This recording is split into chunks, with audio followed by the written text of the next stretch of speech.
el coordinador de acervos en este centro, donde ha rescatado más de 500,000 de documentos relacionados al desarrollo económico y social de México. También él ha publicado artículos y libros, impartiendo conferencias en torno a los temas de capitalismo social y liderazgo humanista.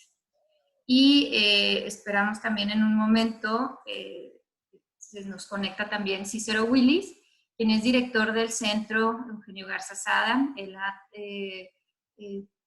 Su vida ha sido desarrollada, toda su vida profesional se ha desarrollado en el ámbito empresarial, en distintas empresas de Nuevo León, y tiene pues mucha experiencia en empresas muy grandes como FEMSA, como Cervecería Cuauhtémoc, Heineken ahora, y bueno, no me extiendo un poquito más, pero la verdad que son dos personas que vale mucho la pena oír, y les voy a pasar la palabra, si nos acompaña ya Cícero,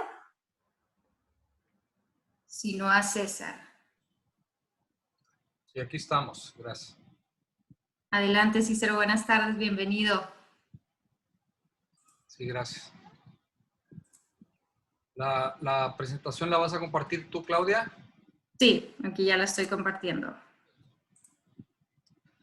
Pues antes que nada, muchísimas gracias por la oportunidad de poder presentarnos con ustedes.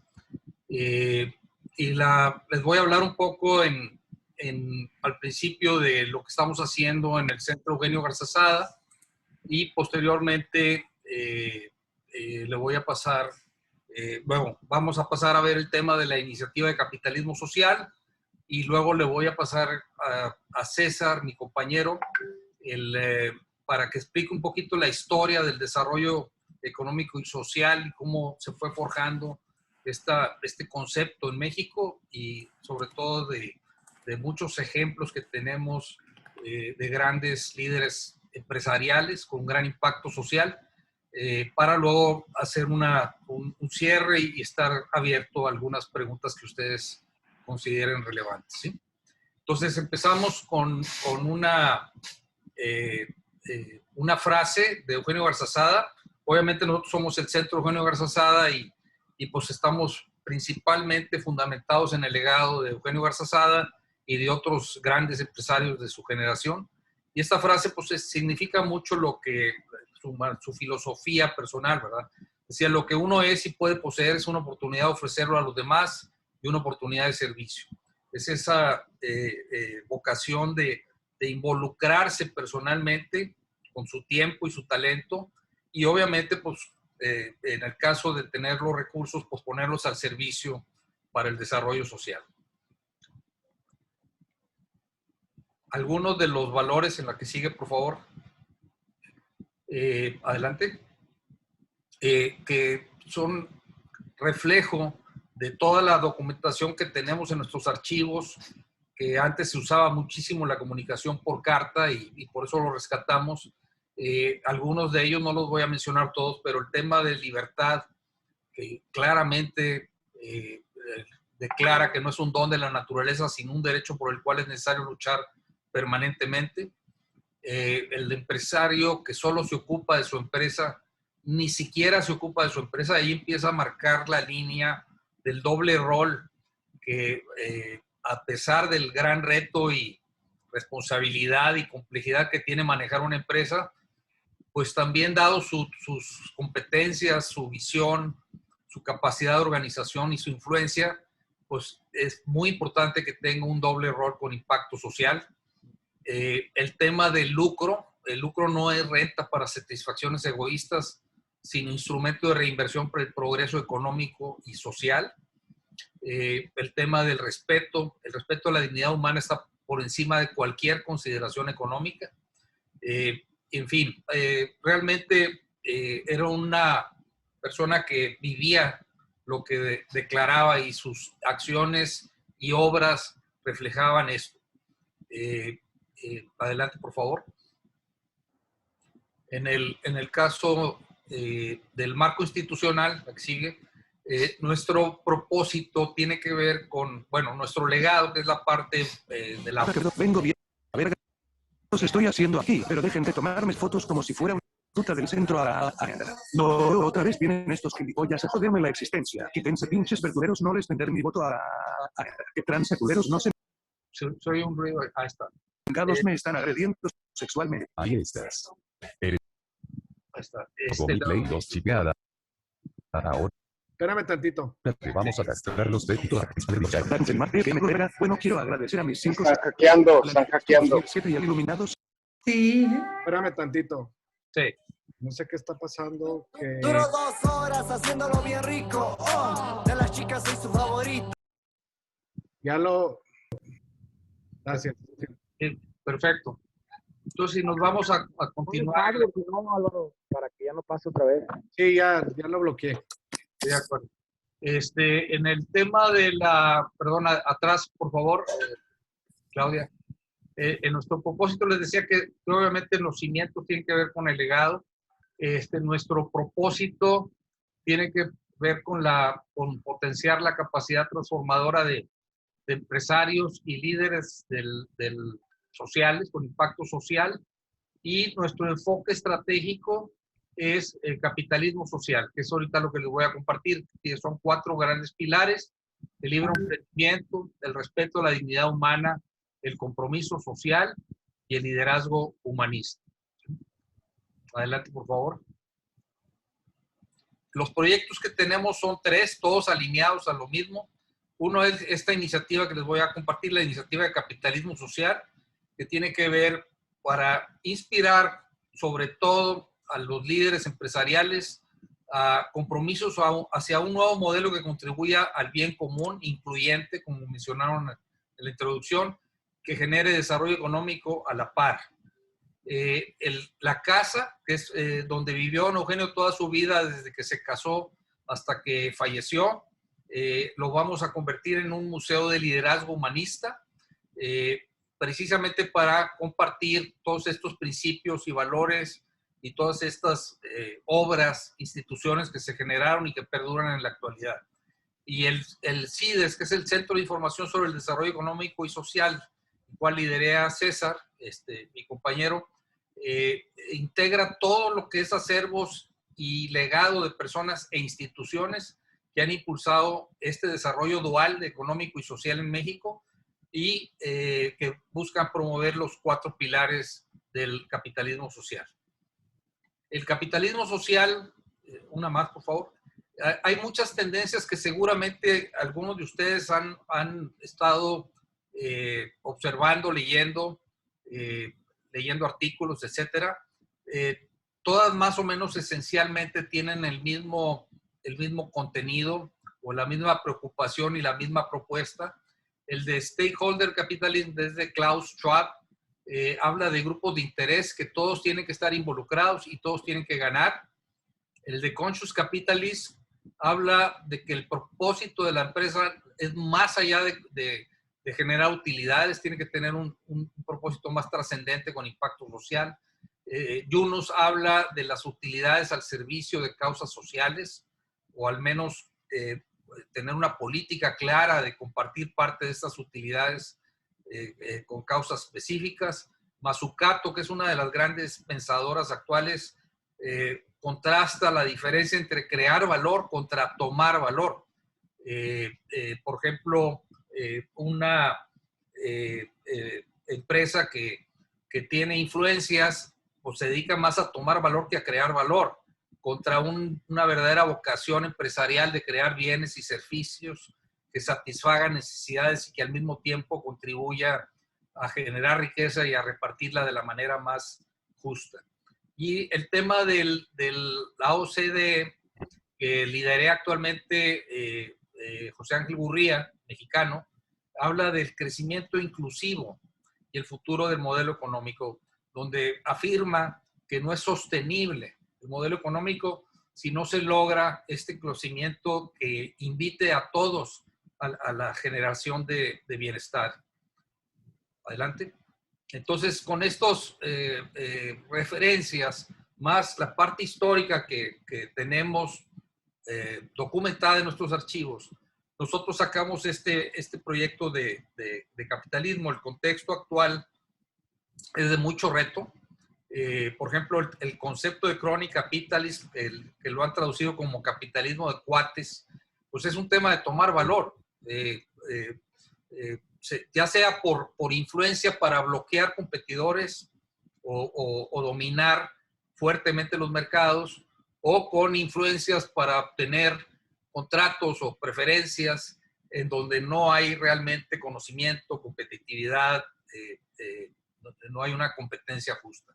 México ocupa el 27º lugar de 23 en un índice que mide de la publicación de The Economist. En México, el 41% de la población en condición de pobreza. Esto era aún antes de lo provocado por la pandemia, que aumentó la cantidad de gente que se integra a esa franja de pobreza. Y que es preocupante, que es que más de la mitad de la población que nace en la capa inferior de la escalera social está condenada a quedarse ahí. O sea, no tiene ni siquiera la mínima esperanza de tener movilidad social. Y obviamente, pues esto ha generado mucho resentimiento que se acelera con las redes sociales, y el 56% de las personas creen que el capitalismo hace más daño que bien en el mundo. Este es un indicador del barómetro que mide Edelman, ¿sí? Adelante, por favor. Entonces, el capitalismo, por un lado, es el sistema que más progreso, innovación, generación de valor ha mostrado contra otras opciones, pero por otro lado también tiene algunas cuestiones que no están funcionando bien, como lo veíamos ahorita, sobre todo los temas de pobreza, que ya no se justifica dada la tecnología existente, y el tema de desigualdad, que se ha aumentado la concentración de riqueza en lugar de un desarrollo inclusivo y sostenible. Entonces, realmente el capitalismo se tiene que renovar, tomando las cosas buenas que tiene y evitando los excesos que han provocado lo que estamos viviendo, ¿sí? Y hay esfuerzos, nosotros creemos que esta corriente debe de ser principalmente desde la IP. La IP en el caso mexicano es 8 veces más grande que la economía que genera el Estado. Por lo tanto, aparte del talento que tienen y las competencias que se desarrollan por la complejidad propia de la creación de una empresa, pues es la que más puede influir en que esto cambie, ¿sí? Queremos, obviamente, que cada vez se incorporen más y más empresas para promover cambio, y obviamente creemos que tiene que haber una nueva generación de empresarios con un enfoque social. Retomar estas causas sociales que son indispensables para el futuro. Y estos diálogos nos pueden ayudar a crear esto. Hay una definición que tuvo Andrés Marcelo Sada, que también lo tenemos en nuestros archivos, que él fue, vamos a decirlo así, el líder empresarial que agarró un rol de liderazgo posterior a Eugenio Garzazada en Nuevo León, y él hablaba del capitalismo social, que es un concepto europeo, como un sistema económico en libertad que se subordina a las exigencias de la ética, el medio ambiente y el bien común, reconociendo el rigor de los mecanismos de la economía. En esencia, nosotros estamos tomando esta frase como válida para nuestro proyecto. Adelante. La iniciativa queremos inspirar reflexiones y compromisos, y tiene estos 4 principios, los cuales todos son indispensables. El primero quizás sea el que más normalmente se pone en riesgo cuando hay tanto resentimiento y espacio para populismos autoritarios de cualquier tipo, de izquierda, de derecha. El libre emprendimiento, que está basado en la libertad, en la creación de instituciones y respeto y que perduren, en los mercados que con oportunidades de crear nuevas promesas de valor, de emprender, etc. El tema de la dignidad humana, que pues obviamente no se puede pasar sobre la dignidad de ninguna persona, de cualquier nivel, de cualquier origen, de cualquier creencia. El tema del compromiso social, que tiene que ver con con cómo se administran todos los grupos de interés para que todos ganen o todos en su conjunto ganen, sin afectar ninguno de ellos, incluyendo el medio ambiente. Y el tema del liderazgo humanista, que es crear una cultura y facilitar que emerjan nuevos líderes con estos principios y valores. Hay una página de capitalismosocial.mx, ahí van a poder encontrar estos principios, un manifiesto y algunas prácticas exitosas que demuestran que en la actualidad esto es factible. Tenemos 4 ejes de trabajo: investigación. Acabamos de sacar un sondeo de la percepción del empresariado en Nuevo León, que podría ser replicado en otros estados. También estamos por sacar una calculadora de salario digno, basado en información real de las condiciones de vida de la gente en los distintos sectores. Esa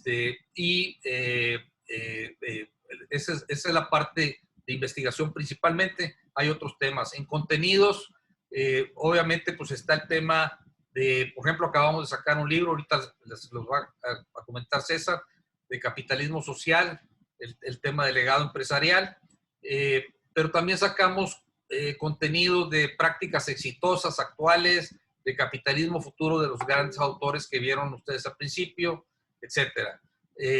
Acabamos de terminar un piloto de capacitación en capitalismo social dirigido principalmente a pequeñas y medianas empresas, y lo estamos reconfigurando para poderlo tener en ambiente digital o híbrido.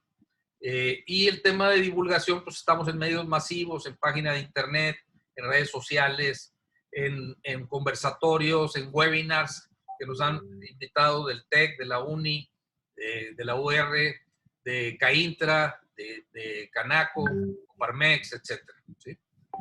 Adelante. ¿Cómo se llegó al capitalismo social en México? Es lo que le voy a pasar la palabra a César, porque lo explica en un libro que acabamos de publicar, pero aquí está una síntesis para que ustedes lo conozcan. Adelante, César.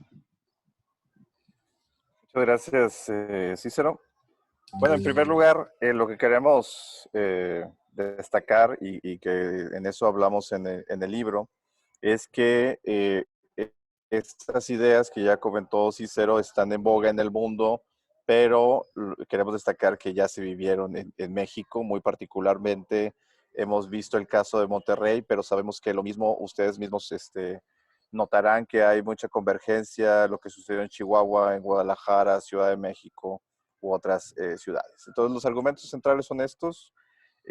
Al inicio del capitalismo, el capitalismo industrial, el capitalismo en todo el mundo, en Inglaterra, en España, en Estados Unidos y en cada ciudad en donde se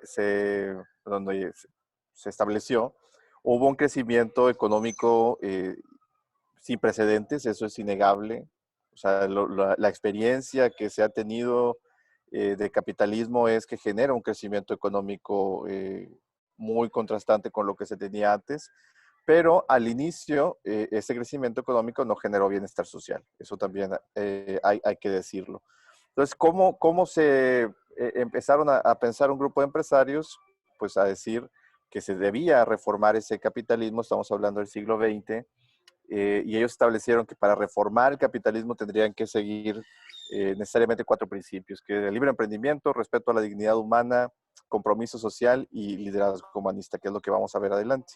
Creemos que a partir de los años 70s, 80s, con mayor énfasis en los 90s, este tipo de capitalismo social reformado, si le quieren así decir, se fue diluyendo por la globalización, la competencia internacional, las crisis económicas, pero estos cambios y continuidades se pueden observar en 4 generaciones que van de 1850 a 1994, comenzando por la que veremos en la siguiente lámina, que nosotros le llamamos los empresarios pioneros. Pero bueno, la muestra, solo para constatar, pues que no estamos hablando en general, estamos hablando de una muestra específica de 102 empresarios en Monterrey entre 1850 y 1994, en 81 empresas, Y también creemos firmemente que lo mismo sucedió en otras latitudes, incluyendo, por ejemplo, a Eloy Ballina en Chihuahua, Fernando Aranguren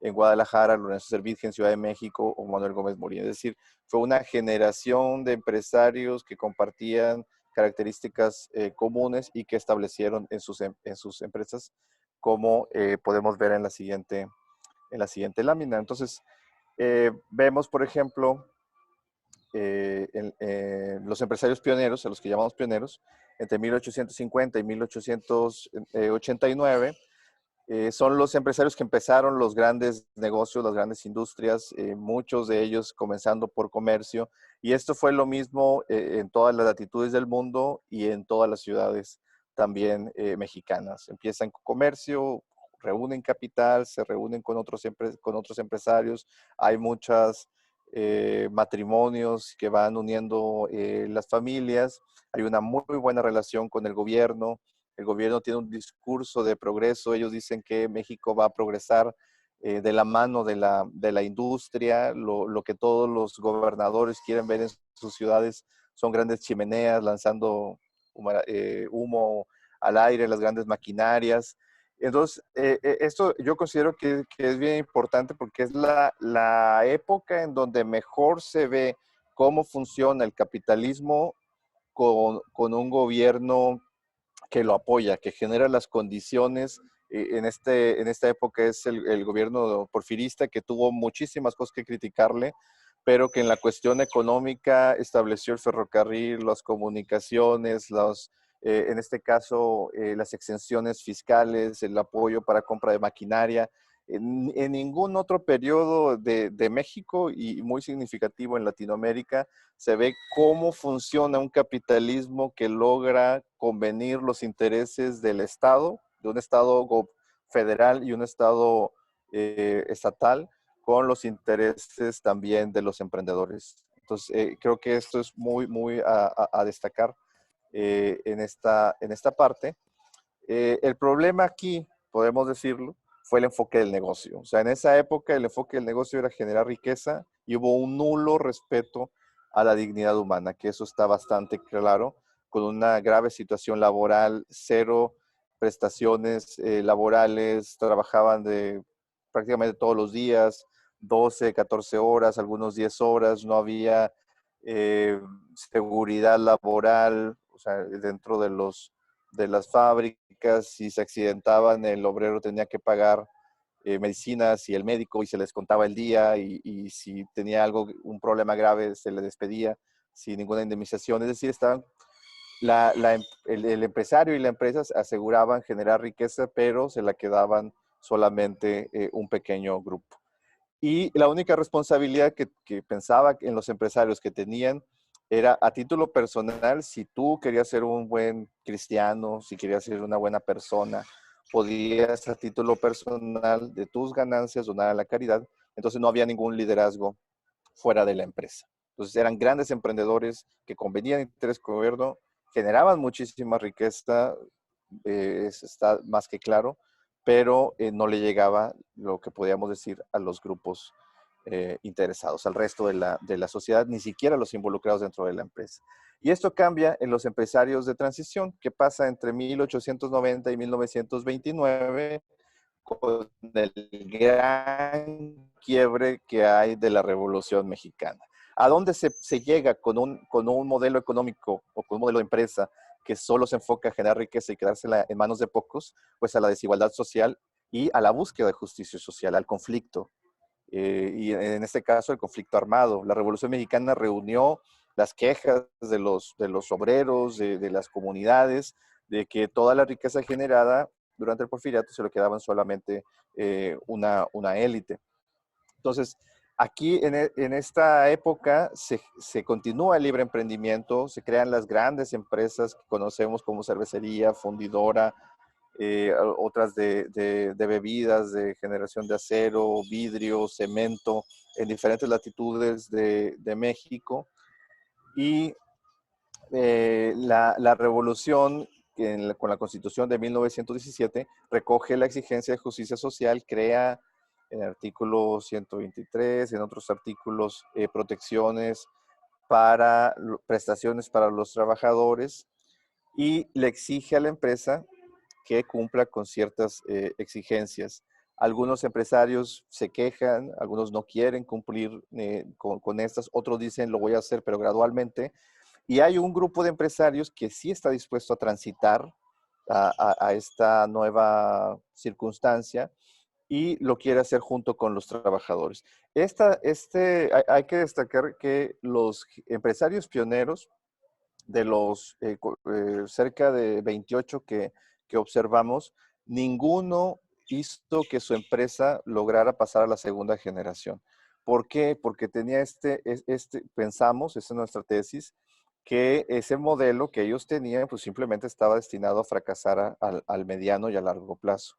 Los empresarios de transición, los que lograron adaptarse a estas nuevas circunstancias y adoptar todo lo que se entendía por justicia social, por involucrarse en la comunidad, por apoyar a la sociedad, por compartir parte de los beneficios de la empresa junto con los trabajadores y sus familias, fueron los que lograron que sus empresas pasaran a segunda, tercera y cuarta ahora generación, que lograron transitar a este nuevo modelo. Ellos crearon un alto contacto, un contacto muy cercano con los trabajadores, culturas internas que promovían el trabajo, el ahorro, pero también la cooperatividad, la solidaridad, el que somos una sola familia, el que el empresario se preocupa por toda la comunidad en general. Y nace así un concepto, o bueno, adoptan un concepto que ellos llaman respeto a la dignidad humana, en donde dicen el trabajador no viene a la empresa solamente a aportar músculos y fuerza de trabajo, sino que es una persona con dignidad simplemente por ser una persona, y dentro del ámbito de la empresa esa dignidad se debe respetar y se le debe dar todos los medios para que esa persona progrese intelectualmente, deportivamente, de su salud, de su familia, de sus expectativas. Ellos decían, una persona entra a una empresa con diferentes expectativas, con capacidades, con cosas a desarrollar de forma personal y con su familia, y la empresa dentro de sus posibilidades debe ayudarlos a desarrollarlo. Entonces, todo este concepto se empieza a manejar en esta época y hablan de un liderazgo. Ya ellos dicen, si el empresario tiene un liderazgo tan grande como para levantar una fábrica o una empresa de cero, ese mismo liderazgo probado lo puede poner a ayuda de la sociedad y no le toca nada más al Estado hacerlo. Entonces, ellos logran transitar a una tercera generación, que la vemos en la siguiente diapositiva, que es los que llamamos empresarios sociales. Bueno, aquí hay una frase de un obrero regiomontano, pero pues nada más ellos se quejan, ¿no? De que no volveremos a la época porfiriana sorprendiendo a todo el mundo con progreso material, mientras la gente permanece en la ignorancia y la pobreza. O sea, nada más para que se vea ahí, hay una exigencia de cambio, hay empresarios que se abstienen, hay quienes se oponen, pero hubo también quienes aceptaron esa transición. Y en la siguiente podemos ver las características de esta tercera generación, que es la generación de Eugenio Garza Sada, la generación de Eloy Ballina, la generación de Lorenzo Servitje, Fernando Aranguren, los empresarios más reconocidos de México en el siglo XX, o sea, los que tienen, por así decirlo, un buen nombre y dejaron no solamente una riqueza muy grande, sino una buena reputación social, son ellos, son esta generación que hicieron sus actividades entre el 1930 y 1973. ¿Por qué? Porque ellos son los que finalmente lograron transitar a un modelo de justicia social, manteniendo un capitalismo, adoptando unos conceptos que pudiéramos llamar de socialismo, de respeto a dignidad humana, de procurar devolverle o aportar a la comunidad su liderazgo y el desarrollo de bastantes rubros, y ellos son los que lo lograron hacer. Entonces, ellos sienten en esta época, o sea, después de la Revolución Mexicana, un sentido de propósito que se mantiene en esta generación y en la que sigue. O sea, por primera vez el empresario mexicano siente que puede, por el hecho de ser empresario y con su capacidad económica, con su autonomía, con su liderazgo, con todo lo que tiene y es y posee, siente que puede aportar algo y que le debe algo a la comunidad de la cual de cierta manera extrae obtiene, digamos, sus ganancias. Es la primera vez que el empresario empieza a decir, yo le debo algo a mi país o yo le puedo aportar algo a mi país siendo empresario. Entonces, esto es importantísimo porque esta cultura pues va heredándose a las siguientes generaciones, se va desapareciendo un poco, pero aquí es donde nace.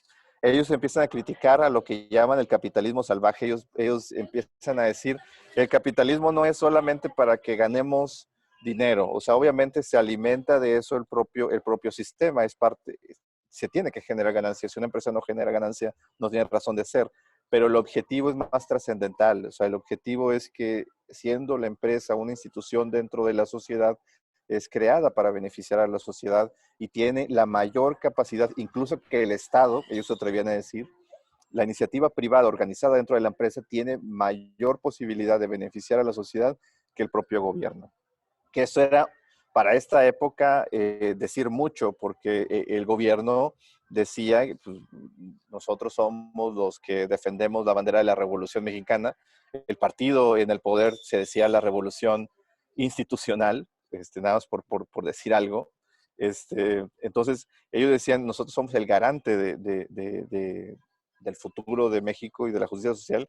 Y el empresario, ya para esta época, este grupo de empresarios, decía, es el ciudadano organizado a través incluso de la sociedad civil, apoyada por la empresa, los que pueden realmente lograr esto en el país. Entonces ellos establecieron estos 4 principios: mantener el libre emprendimiento, pero agregarle el respeto a la dignidad humana, un gran compromiso social y un liderazgo que considere a las personas en el centro de todo, un liderazgo humanista. Ellos impactaron grandemente a sus comunidades, establecieron esquemas, sino que ellos dijeron, vamos a hacer esquemas superiores a los que establece la ley para que no nos alcance, decían ellos, ningún grito de justicia social.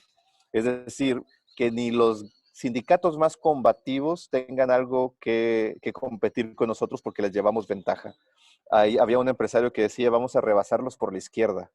O sea, estamos tan adelante incluso de los socialistas, de los comunistas, de los sindicalistas, de los que buscan la lucha de clase, que por medio de la cooperación con el trabajador y con la comunidad les llevamos años, décadas de distancia. Y yo recuerdo, por ejemplo, una mesa que hicimos con sindicalistas allá por el 2015. Estaban los sindicatos que eran los rojos, los socialistas, comunistas, y los sindicatos que generaban, ellos les llaman sindicatos blancos, aunque a mí no me gusta porque es despectivo, los sindicatos autónomos independientes que tenían mayor cooperación con las empresas. Le decía el líder rojo, le dice, nosotros teníamos el mismo nivel de vida que ustedes, con la gran diferencia de que nosotros lo obtuvimos a través de la lucha combativa por nuestros derechos, ¿no? Entonces, a mí se me hizo un tanto gracioso porque era de reconocer que tenían el mismo, o llegaban al mismo nivel de vida, solo que unos por la lucha de clases, siendo combativos, y otros por medio de la cooperación. Entonces, el gran logro de esta generación fue mostrar que no solamente había blanco y rojo, sino un punto medio en el que todos los involucrados podían beneficiarse de la empresa de una manera sostenida, a diferencia de los sindicatos combativos que fueron una de las, no voy a decir que la causa, pero sí una de las circunstancias que muchas empresas se enfrentaron antes de quebrar en los años 40, 50, 70, 80, la propia fundidora, por ejemplo. Entonces, esta fórmula de desarrollo económico junto con bienestar social fue lo que caracteriza a los empresarios sociales. O sea, decir, la empresa debe generar desarrollo económico, por supuesto, pero a la par, al mismo tiempo, y nunca supeditado a ello, o sea, al mismo tiempo generar bienestar social. Había empresas que decían, yo me debo dedicar primero a ganar dinero, a ser productivo y a tener mucho margen, y luego ya a ver cómo apoyo a la comunidad. Pero ellos decían, siempre tiene que ser al mismo tiempo, al mismo tiempo, al mismo tiempo, para que puedan perdurar. Y esta generación es la que estableció las empresas que llevan más de 70 años, o sea, las que han pasado incluso 100 años en funcionamiento y son las que más crecen, son las que más han progresado. Y mi tesis es precisamente que no apoyaron a la sociedad por ser exitosas, sino que fueron exitosas por apoyar a la sociedad. Y vemos unas frases, por ejemplo, 2 frases de Eugenio Garzazada, miembro de esta generación, que él decía, el lucro no es renta para satisfacciones egoístas, sino instrumento de reinversión para el progreso económico y social. Y otra que decía sobre el compromiso social, el empresario que solo se ocupa de su empresa, ni siquiera se ocupa de su empresa. Es decir, si tú realmente te quieres enfocar solamente a que tu empresa progrese, debes procurar todo el entorno de la sociedad, de la comunidad, de tus trabajadores, de sus familias, y hasta por razones egoístas, si tú quieres, apoya a todos los grupos involucrados para beneficiarte a ti y a tu propia empresa. En la siguiente lámina podemos observar que luego hubo otros en Ciudad de México, por supuesto, Lorenzo Servitje, una frase que él decía es: la empresa es la reunión de los esfuerzos y recursos de muchos alrededor de la dirección de unos cuantos para servir a la sociedad y así servirse a sí mismo. O sea, está muy marcado estas láminas. Podemos ver que esto era pues muy común de esta generación. Por ejemplo, Eloy Ballina también tiene una frase muy famosa que dice: el enriquecimiento ilegítimo de los pocos y la miseria de los más no puede ser el camino. O sea, es muy contundente. Eloy Ballina escribió muchos artículos relacionados a esto, es decir, que debía llegar ese beneficio a todos. Y en la siguiente lámina podemos ver cómo esto pues va algo distinto. Pasamos a la siguiente, por favor. Nada más es para que se vea el modelo de capitalismo social.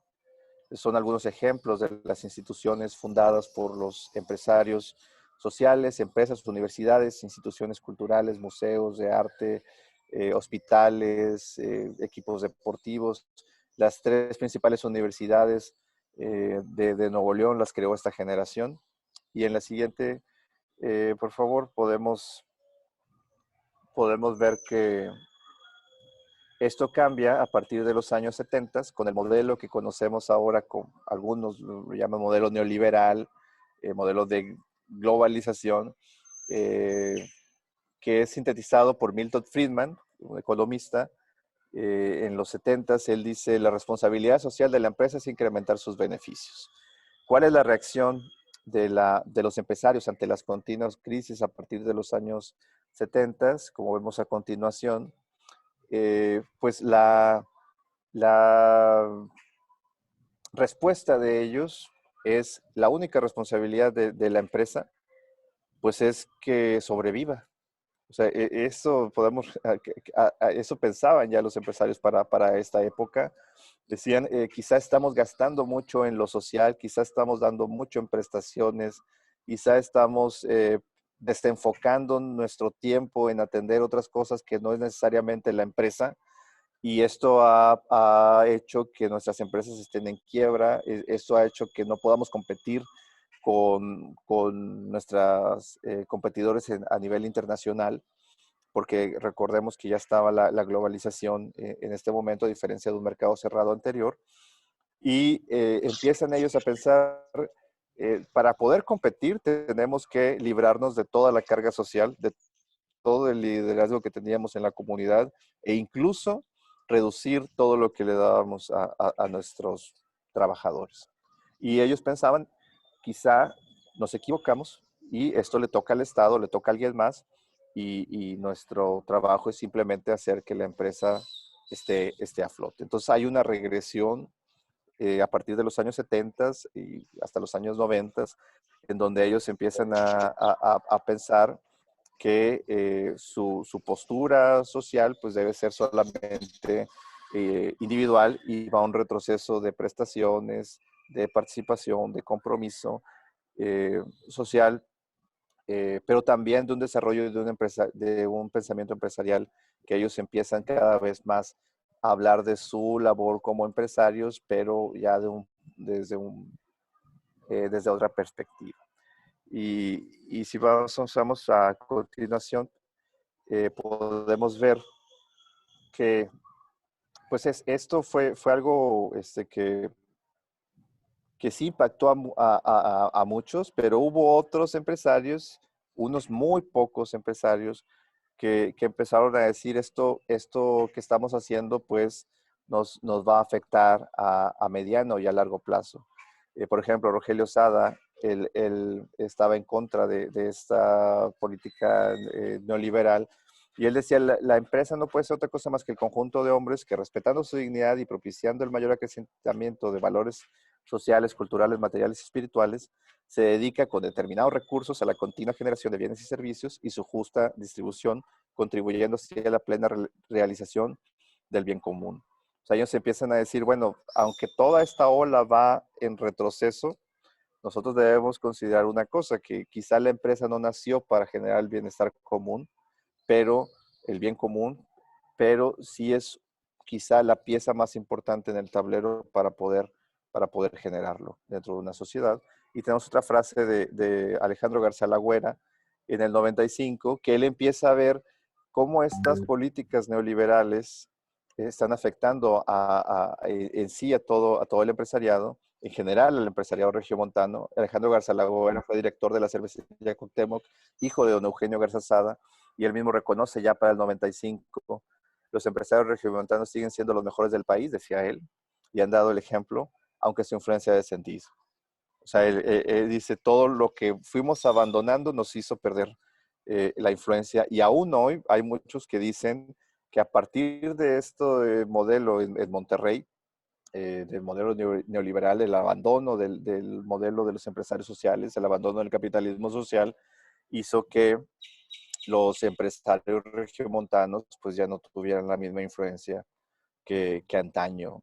Algún empresario me ha comentado que el prestigio del empresario regiomontano vive solo de viejas glorias, pero que ahora está bastante cuestionado, y yo coincido bastante ahí con él. Entonces, esto nada más es un resumen de estas etapas.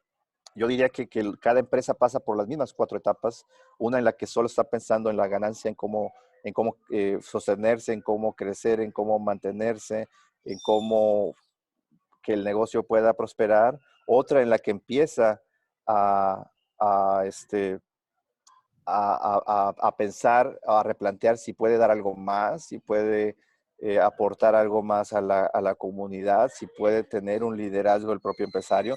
Es la etapa de conciencia, le llamo yo. O sea, la primera es la etapa del negocio, la segunda es la etapa de conciencia.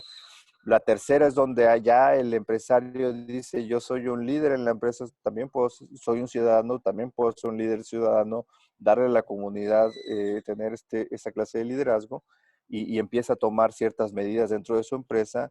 Y la cuarta la llamo yo la de la crisis y resistencia, en donde el empresario puede llegar a pensar, bueno, quizá esto que estoy haciendo, estoy gastando muchos recursos, estoy perdiendo mucho tiempo, me estoy desenfocando, no puedo competir con los que no lo hacen, quizá en la segunda generación no se lo enseñaron bien a los hijos, y es cuando se empieza a romper internamente esta cultura, estos principios. Yo creo que cada empresario puede ubicarse en alguno de estos 4 momentos dentro de su empresa, ya ustedes me dirán. Y ya para finalizar, quisiera solamente que viéramos algunas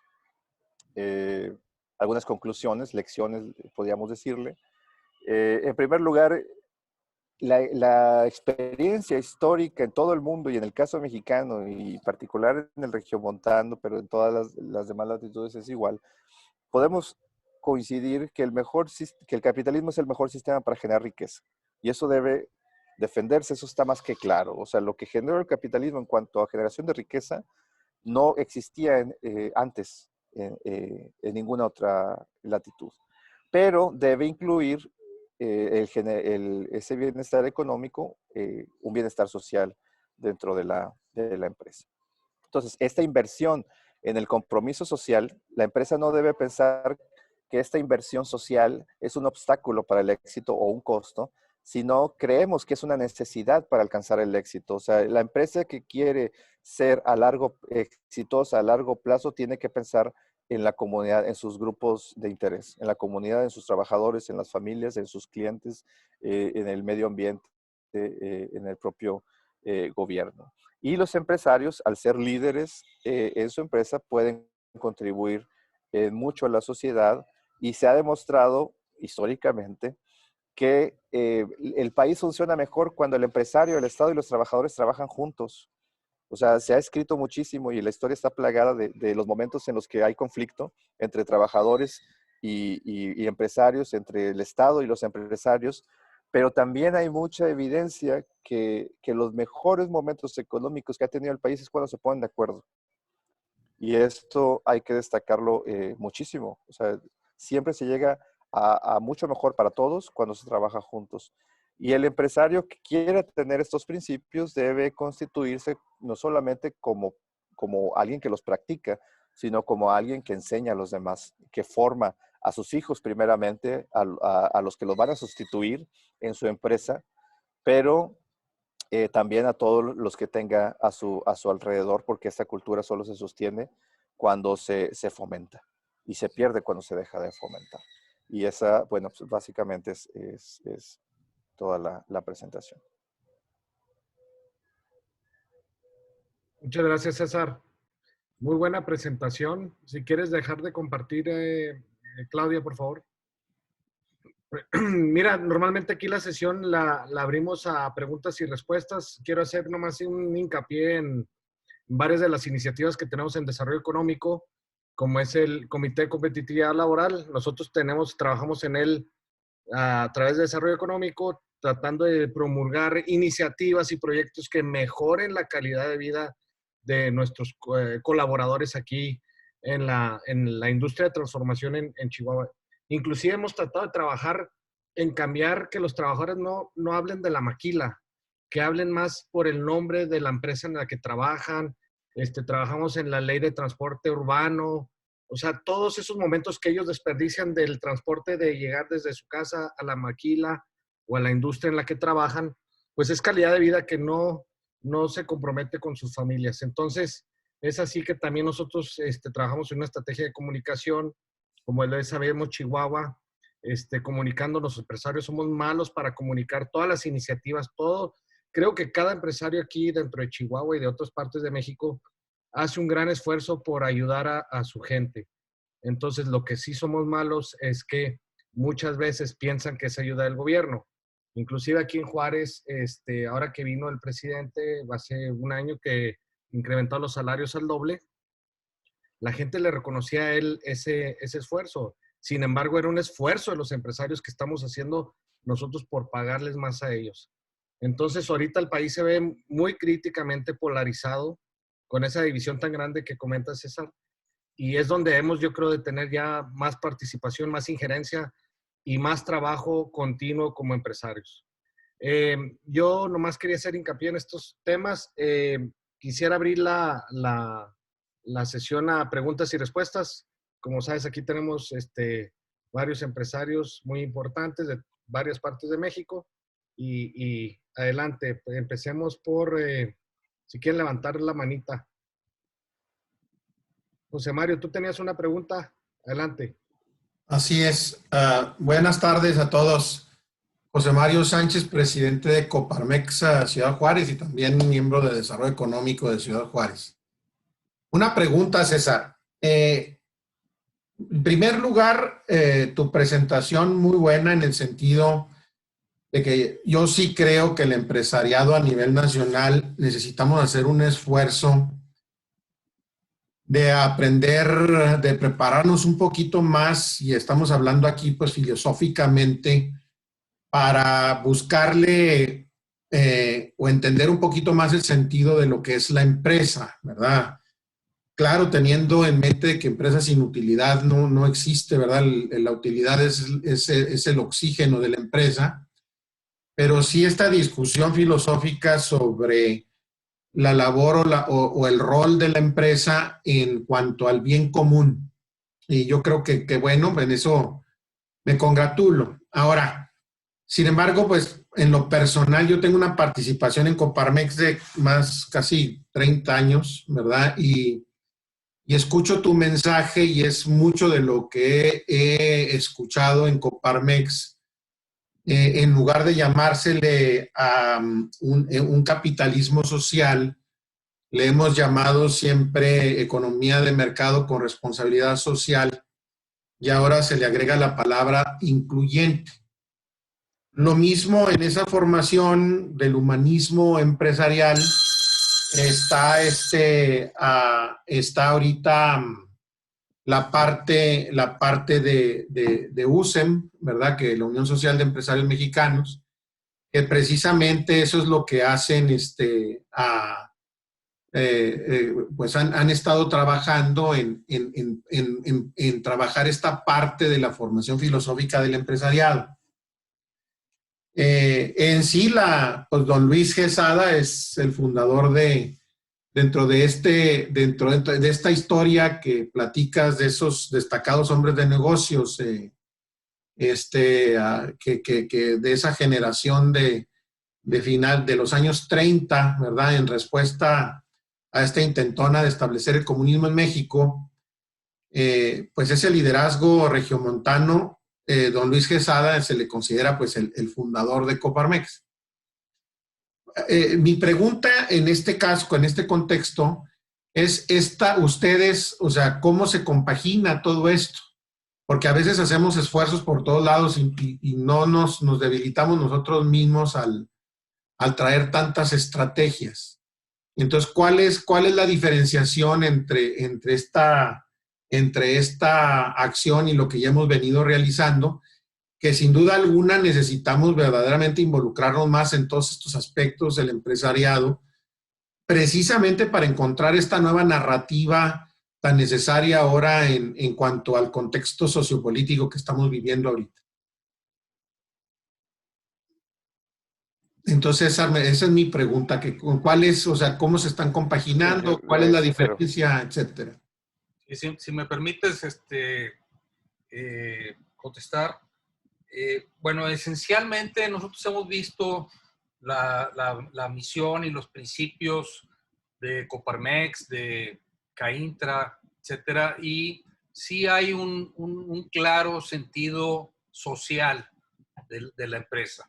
En el tema particular de responsabilidad social corporativa, uno de las referencias que tomamos en cuenta, que es Conscious Capitalism, habla de que ese capitalismo consciente va más en serio en los principios y valores del empresario y los permea a través de la organización y de todos los grupos de interés, y critica la responsabilidad social corporativa como una especie de campaña de relaciones públicas, más que realmente estar esencialmente creyendo y involucrado en estos términos.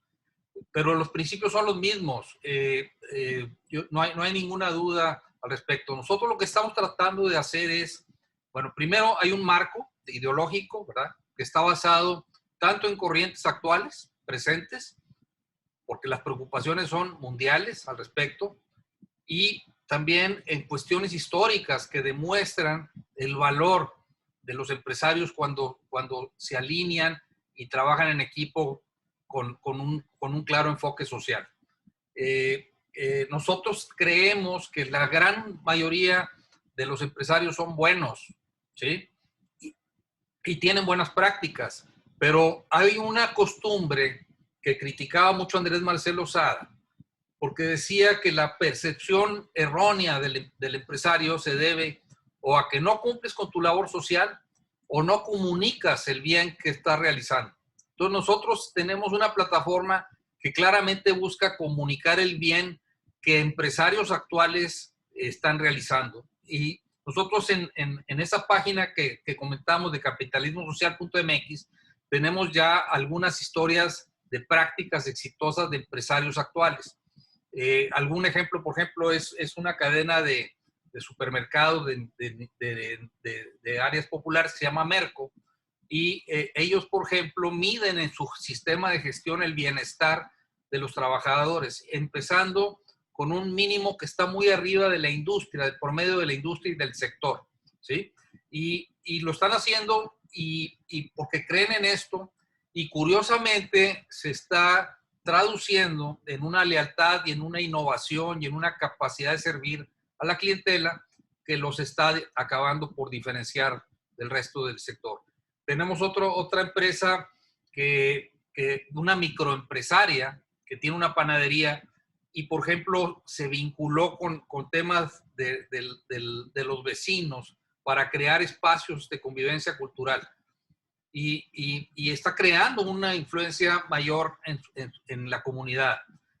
Tenemos empresas que tienen un claro enfoque al desarrollo y el progreso de los trabajadores, gente que puede hacer carrera, como Ragasa.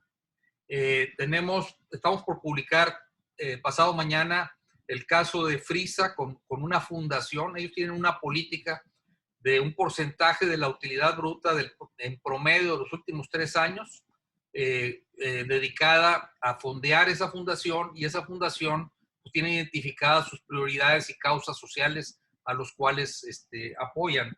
Y han tenido un impacto muy positivo en el municipio de Santa Catarina, que es un municipio del área metropolitana, y al grado tal, por ejemplo, tienen una anécdota de cuando hubo un huracán que provocó inundaciones, la gente de la comunidad fue a ayudar a sacar el agua, ¿sí? Sin ser trabajadores. Entonces, ese es un ejemplo de cómo cuando trabajas por el bien de todos los participantes, incluyendo la comunidad te responde de una manera increíblemente positiva y hace más sostenible la vocación y el valor de la empresa. Entonces ya tenemos cerca de 6 casos documentados. Vamos a seguir documentando estas prácticas. Sabemos que tanto en Juárez como en Chihuahua y en general en el estado de Chihuahua hay muy buenas prácticas, hay muy buena colaboración entre la empresa y el sector social y la función pública inclusive, y tienen ejemplos muy buenos. Los invitaríamos a que nos compartieran empresas o empresarios que tienen este tipo de prácticas, porque sí vale la pena darlas a conocer. Nosotros vamos a crear una comunidad de empresarios que se adhieran a estos principios para compartir prácticas, para hacer foros, para conectarse también y vincularse, porque también existen oportunidades de relacionamiento entre distintos empresarios. En fin, cómo ir haciendo una comunidad de empresarios muy buenos en cuanto a principios y valores, que compartan esto y que demuestren el impacto positivo que se tiene, para que también, trabajando en equipo con la sociedad civil, se atiendan las principales temáticas sociales, que son muchísimas, ¿sí? Eso es lo que estamos haciendo, eso es lo que estamos pretendiendo con este programa. Gracias, no sé si más o menos te di una respuesta, José Mario. Estás en mute, José Mario, pero gracias, Cicero, muy puntual. Aquí está Miguel Fernández. Adelante, Miguel Fernández. Quiero cederle efectivamente una de las iniciativas más contundentes de nuestra ciudad, la de Miguel Fernández, Plan Estratégico de Ciudad Juárez. ¿Estás ahí, Miguel?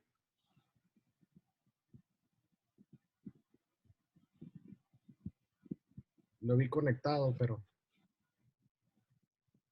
La pobreza y demás.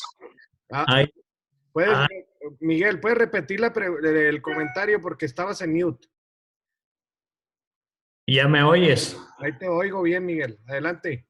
Decía yo que dentro de las desgracias de nuestro país, la pobreza y todas las faltas de educación, salud y demás, existe el fondo que es la falta de Estado de Derecho y corrupción. y que en esta presentación no se habla nada de eso. ¿Cómo se podría, le pregunto a Cícero y a César, cómo se podría incluir ese tema en la presentación o en el desarrollo del capitalismo social, etcétera? Porque es fundamental para una sociedad desarrollarse en un estado de derecho y generalmente en México los empresarios hemos estado temerosos de mencionar esos. Sí. Bueno, un comentario, ahorita le paso la palabra a César. Yo pienso que hubo o sea, mi hipótesis personal a lo largo de mi carrera y en interacción con muchos empresarios, los principios y los valores ahí están, ¿sí? Sin embargo, el contexto en el que hemos estado operando, pues ha hecho que mucha gente crea en la famosa frase, el que no tranza no avanza, ¿sí? Y está muy arraigado. Nosotros lo que creemos, y viene en nuestro manifiesto, es que obviamente no se puede defender el libre emprendimiento si no hay instituciones que protejan la libertad, que protejan la justicia, ¿sí? Y que eviten que no haya impunidad. Si esos dos temas no se resuelven, que hasta la fecha pues no se ve que se estén teniendo avances reales al respecto, es muy difícil tener un ambiente propicio para el desarrollo en base a la libertad. Creemos nosotros que una respuesta de compromiso masivo, sobre todo en las pymes, porque las pymes no eran un fenómeno tan grande como ahorita lo son. Antes había pocas familias concentrando una muy buena parte de la economía, pensaban igual, tenían los mismos principios y valores y actuaban alineados, ¿sí? Ahora eso se acabó. O sea, ahorita las pymes es una gran cantidad de empresas que emplean a muchísimos colaboradores y ya no existe esa verticalidad, ¿verdad?, que existía antes. Entonces ahora la posibilidad de que existan liderazgos que aglutinen a todos es mucho más difícil que antes. Por lo tanto, lo que nosotros sí queremos es que vía el convencimiento, la afiliación, la vinculación y una respuesta en equipo para no entrar en estas prácticas es indispensable para salir de lo que estamos viviendo en la actualidad. Pero estoy de acuerdo que es el principal reto al que nos estamos enfrentando. Incluso hay mucha gente que considera que ya está en un estado de resignación, o sea, de que no va a cambiar esto y que si no le entras no te va a ir bien. Y, en fin, es un tema que también hay evidencia histórica de cómo negarse a eso acabó poniendo orden y acabó volcando la atención hacia el valor del desarrollo social. César, ¿no quieres agregar algo? Sí, pues complementando lo que dice Cícero, yo veo un efecto ahí, podría decir efecto péndulo en cuanto al Estado de Derecho y la participación de las empresas en cuanto a legislación. Que en primer lugar, antes de la Revolución Mexicana, el gobierno tuvo que establecer una serie de leyes y regulaciones y la propia Constitución para crear un modelo en el que la sociedad se beneficiara o para que la propia empresa no explotara, digamos, a la sociedad. Pero a partir de los años 30, entre los años 30 y los años 90, hubo lo contrario. La propia empresa, la propia industria, empezó a aplicar políticas que veía en Europa, políticas que veía en otras partes, buenas prácticas sociales, y las empezó a aplicar antes de que hubiera regulaciones y antes de que hubiera leyes. O sea, ciertas buenas prácticas de las empresas antecedieron a la Ley Federal del Trabajo del 31, antecedieron a la ley del IMSS en el 43, antecedieron a la ley del Infonavit en el 73. Entonces, ahí yo lo que creo es que definitivamente tiene que haber una serie de circunstancias que el Estado tiene que garantizar, pero la empresa tiene una influencia tan grande que puede dentro de su propio mundo interno aplicar a través de buenas prácticas y a través de medidas propias, incluso si el Estado de Derecho no le lleva ventaja o no está a la par. Y otro punto también a destacar aquí es, por ejemplo, había empresas que decían, yo voy a cumplir lo que el Estado de Derecho exija, lo que el gobierno del país en donde yo opere o en la ciudad donde yo opere me exija a través de la ley. Entonces, si no, pagaban diferentes salarios, cumplían diferentes regulaciones, si eran menores de una ciudad a otra, pero los miembros de esta generación decían, yo me voy a comportar como empresa y como empresario igual de ético, igual de compromiso, igual de respeto, esté la regulación o esté el Estado de Derecho o no, porque el que establece ese cumplimiento inicialmente soy yo como empresa. Entonces, esto creo que es también muy, muy importante.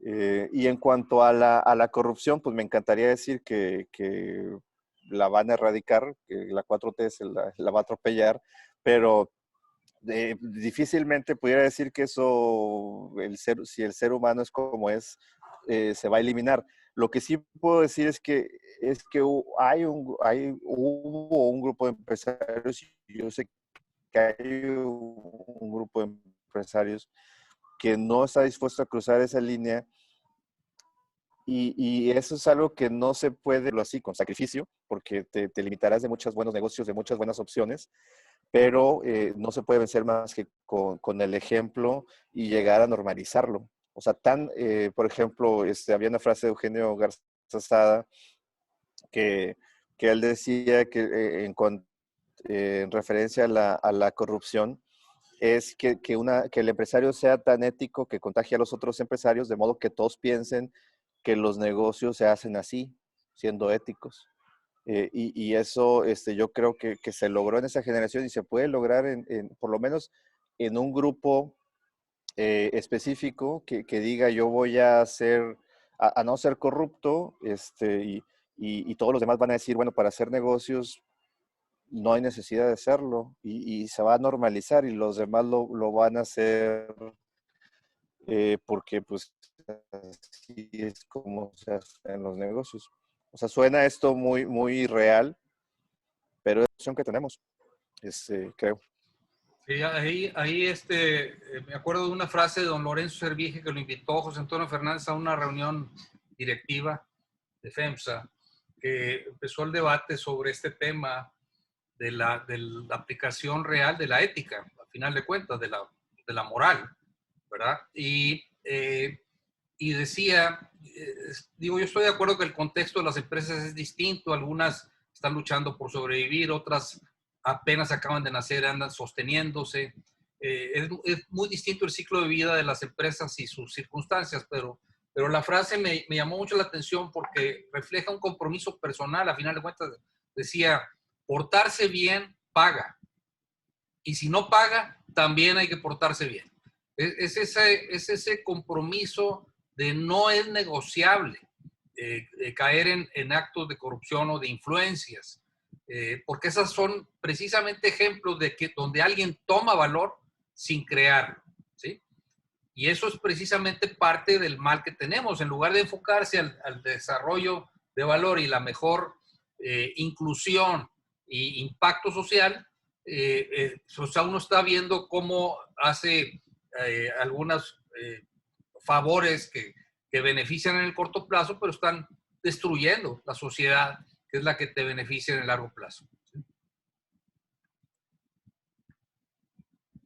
Gracias, Cícero. Pues creo que tenemos tiempo para una más, una preguntita más. Adelante, Luis Aguilar. Muchas gracias, Álvaro, por la invitación. Muy interesante la ponencia, es algo que en lo personal me gusta mucho.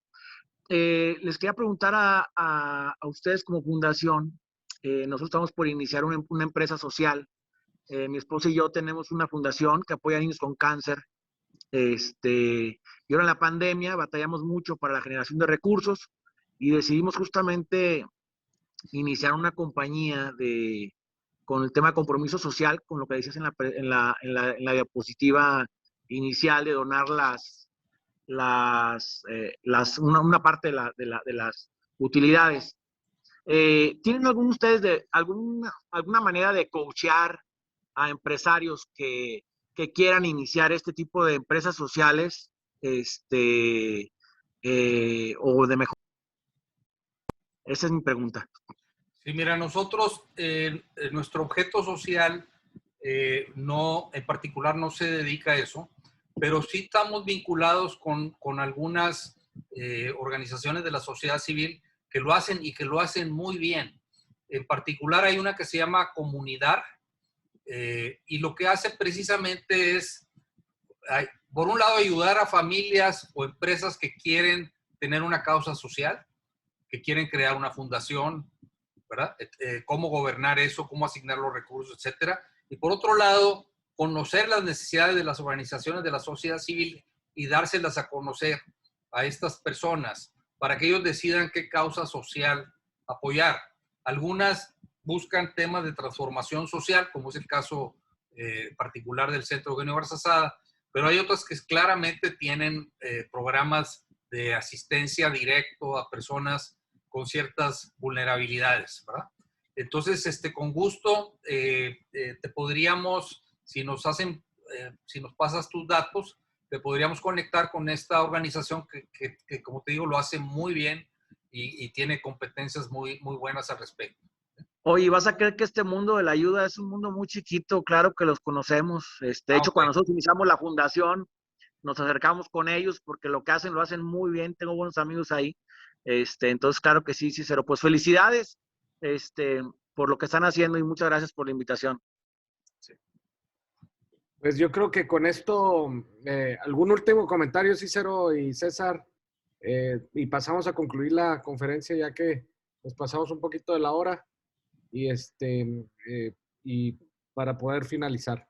Pues aquí, si acaso, pues es la invitación a que nos visiten en la página y van a ver algunas prácticas documentadas, algunos artículos de capitalismo futuro, incluyendo los temas de inclusión de la mujer.